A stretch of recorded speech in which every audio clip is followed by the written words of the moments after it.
Welcome to my YouTube channel. और Multan sultans का ना जो कैरेक्टर का जो असल टेस्ट है ना, वो सर अब होगा। ये वो टीम है जिसने पिछले 4 साल से सिर्फ डोमिनेंसी देखी है। इन्होंने from the start of the tournament till the end of the tournament dominate किया है हमेशा। और कहीं ना कहीं मुल्तान सुल्तान को हमेशा एक वो एडवांटेज मिलता था कि वो अपने पहले पांचों मैचेस अपने घर पे खेलते थे और मोस्ट ऑफ द टाइम्स या तो वो पांचों के पांचों मैच जीत जाते थे या 5 में से 4 मैच जीते जाते थे। और उसमें before travelling to the other cities Multan बहुत ज्यादा सिक्योर होता था इन द प्लेऑफ्स।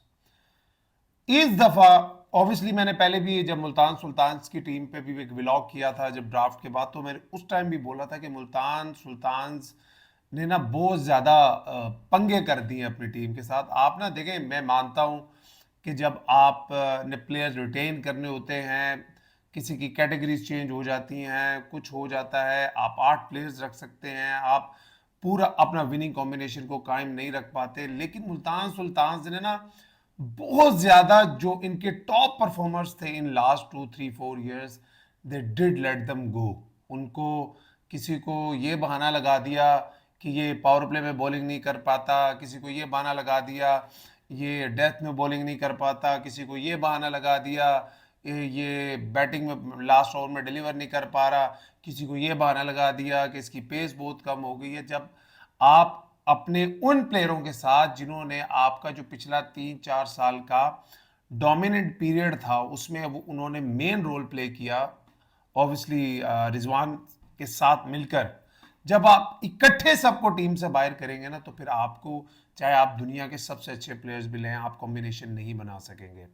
आपने मोहम्मद अली डेजी, अब्बास अफरीदी, अब इवन लोग मुझे आगे नीचे कमेंट्स में बोलेंगे भाई वो भी तो इतनी कुट खा रहे हैं, but the matter of the fact is जब आप किसी फ्रेंचाइज से खेले होते हो, आपने परफॉर्मेंसेस की होती हैं, तो आपका confidence level in the start of the tournament अलग होता है। अब वो दोनों एक नई फ्रेंचाइज में गए हैं, उनके ऊपर भी प्रेशर होगा।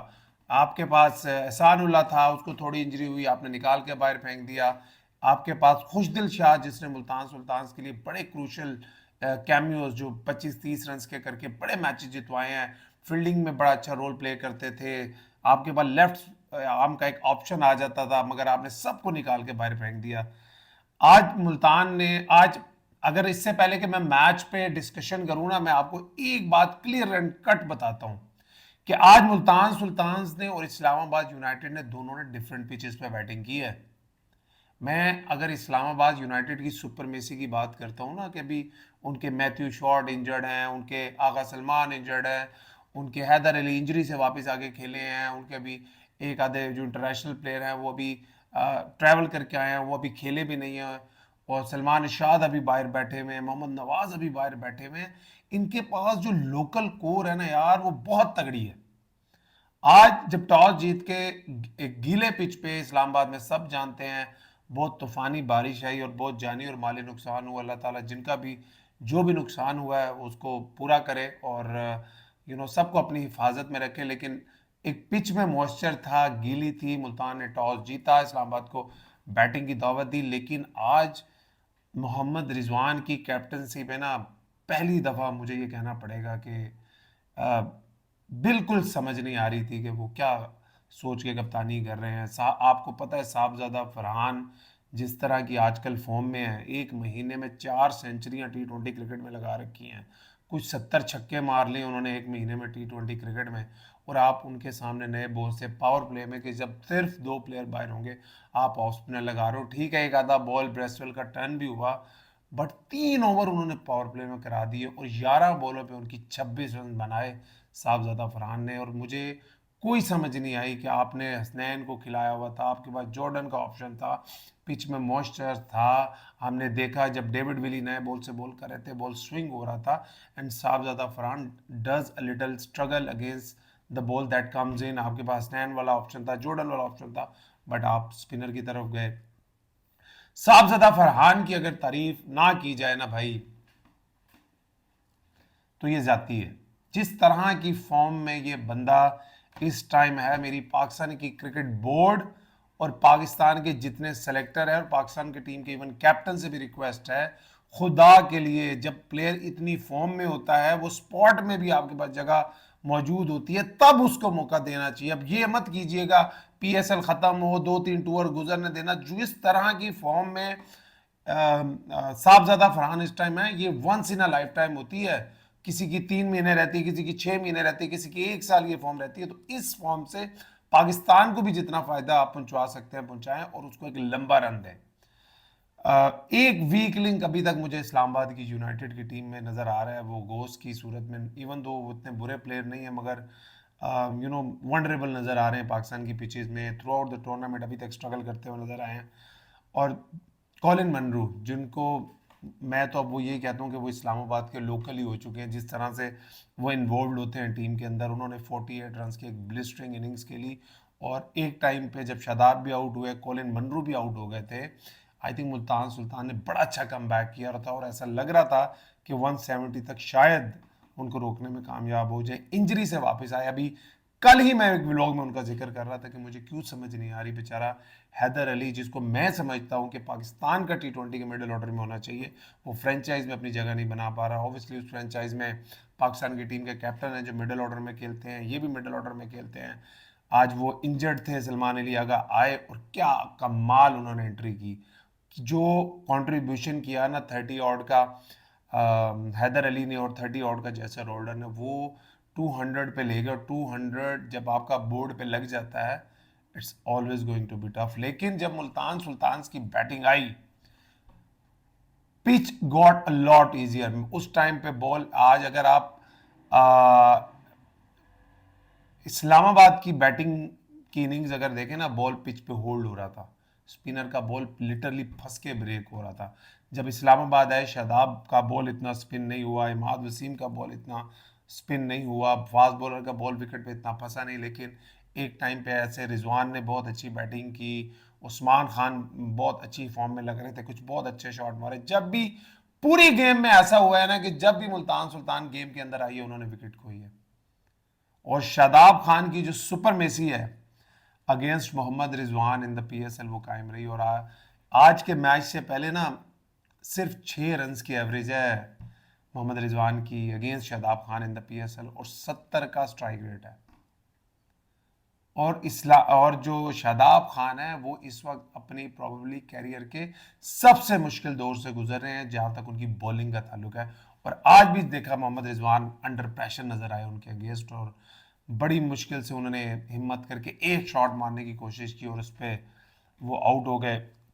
और उसके बाद आई थिंक जैसन होल्डर, क्या एक बड़ी पिक ली है इस्लामाबाद यूनाइटेड ने। मैं कभी भी एक्सपेक्ट नहीं कर रहा था कि पाकिस्तान की पिचेस पे Jason Holder, because Jason Holder एक तो पहले 134 135 पे बॉलिंग करते थे, अब विद द एज उनका पेस नीचे आया है। Now he normally balls 128 127 126, but जिस इंटेलिजेंस से उन्होंने बॉलिंग की है, चेंज ऑफ पेस, 6.5 फुट के हैं, थोड़ा सा बाउंस मिलता है थ्रू द लाइन, उनको मारना मुश्किल है। आज भी 4 विकेटें ली, पिछले मैच में भी 4 विकेटें ली। और सबसे बड़ी बात है ना, जो मैं बात करता हूँ हमेशा के, इस्लामाबाद यूनाइटेड का जो टीम का एनवायरनमेंट है, आप कभी एक चीज़ नोट करें, इनमें से जैसन होल्डर ये कभी पहले इस्लामाबाद यूनाइटेड के लिए नहीं खेले, गौस कभी इस्लामाबाद यूनाइटेड के लिए नहीं खेले, मेरिडिथ कभी इस्लामाबाद यूनाइटेड के लिए पहले नहीं खेले। सिर्फ एक कॉलिन मनरो है जो उनके ओवरसीज प्लेयरों में से हैं जो पहले इस्लामाबाद यूनाइटेड के लिए खेले हैं।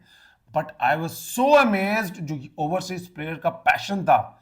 जब कोई खिलाड़ी आउट होता था ना, कोई यूं कर रहा है, कोई यूं कर रहा है, ये शो करता है कि वो क्या एक फैमिली, जितनी कितनी जल्दी उन्होंने इस्लामाबाद यूनाइटेड को अपनी फैमिली बनाया है, कितनी जल्दी Islamabad United have made them feel at home.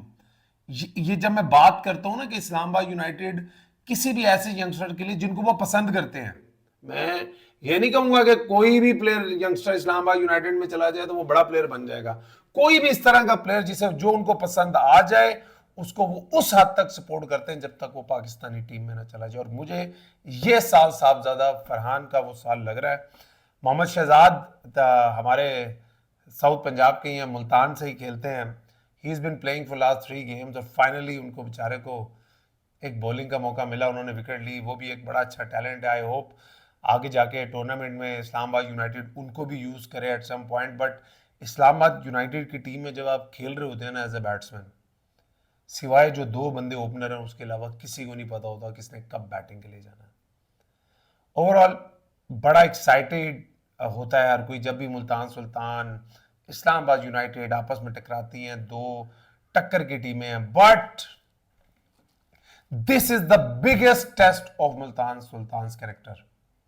अब पता चलेगा कि मुल्तान सुल्तान कैसे रिएक्ट करती है। मुल्तान सुल्तान, अब मुझे याद है 2021 में हम लोग जब पीएसएल जीते थे, उस टाइम पे हमने पहले 5 मैचों में से 4 मैच हारे थे और वी बाउंस्ड बैक और हम सारे मैच जीते, पीएसएल जीते, और उसके बाद अब 4 साल के बाद ऐसा हुआ है कि मुल्तान सुल्तान स्टार्ट में अपने मैचेस को हार रहा है। अगर खुदा न खास्ता कोई 1-2 मैचेस और लगातार हो गए, मुल्तान सुल्तान बड़ी फ्रेंचाइज है, always one of the favourite team होती है पीएसएल में, और but I think in the end of the day it was a pure dominance from Islamabad. Multan को अब दोबारा ड्राइंग बोर्ड पे जाना पड़ेगा, अपने ऑप्शंस को देखना पड़ेगा। मुल्तान की बॉलिंग में वो काट नज़र नहीं आ रही, वो विकेट टेकिंग ऑप्शंस नज़र नहीं आ रहे। मोहम्मद हसनैन इतनी क्रिकेट वो खेल चुके हैं इतने सालों से पाकिस्तान के सेटअप में, अगर अब भी वो डोमिनेट नहीं कर पाते पीएसएल को, तो आई थिंक उनको अपने आप से पूछने की ज़रूरत है कि वो क्या गलतियां कर रहे हैं। इतने सालों से नसीम शाह वगैरह से पहले कि ये पाकिस्तानी टीम में 150 तक बॉल करते रहे हैं, टीम में इतना अरसा रहे हैं, खेलते हैं, बाहर होते हैं, बट अब वो स्टेज है कि इनको डोमिनेट करना चाहिए। जैसे नसीम शाह अपनी बॉडी लैंग्वेज शो करते हैं, जैसे मोहम्मद आमिर, जैसे शहीन शाह, जैसे हारिस रऊफ, इन्हीं के साथ के हैं। But I don't know why, but वो बड़ा दिल नहीं है उनका शायद, जितना एक 150 की स्पीड वाले बॉलर को होना चाहिए, वो एटीट्यूड नहीं है उनका। मुल्तान सुल्तान, और मुझे आकिफ की समझ नहीं आई कि मुल्तान सुल्तान ने आकिफ को क्यों बाहर बिठाया। कोई इंजरी थी लास्ट मैच में, I think he look the best out of the lot, और आज उनको बाहर बिठा दिया। अली तरीन भी आज ग्राउंड में नज़र नहीं आए। अली तरीन जब ग्राउंड में आते हैं तो वो कहीं ना कहीं एक रौनक सी लगी रहती है, जो उनके एक्सप्रेशंस होते हैं, उनका जो एक फैन बॉय वाला एटीट्यूड है ग्राउंड में, वो देखने का बड़ा मज़ा आता है। But I think Multan Sultan, it's okay, just the start of the tournament, but you guys are 2 games down. अगले 2 मैचेस में आपके लिए जीत बहुत ज़रूरी है। Multan Sultan have to do well in every aspect of the game. Fielding भी इंप्रूव करने की ज़रूरत है, बॉलिंग भी इंप्रूव करने की ज़रूरत है, बैटिंग भी इंप्रूव करने की ज़रूरत है। मैं हमेशा बात करता हूँ, लाहौर कलंदर्स को बगैर फ़खर जमान के जीतने की आदत नहीं है, मुल्तान सुल्तान को बगैर रिजवान के जीतने की आदत नहीं है।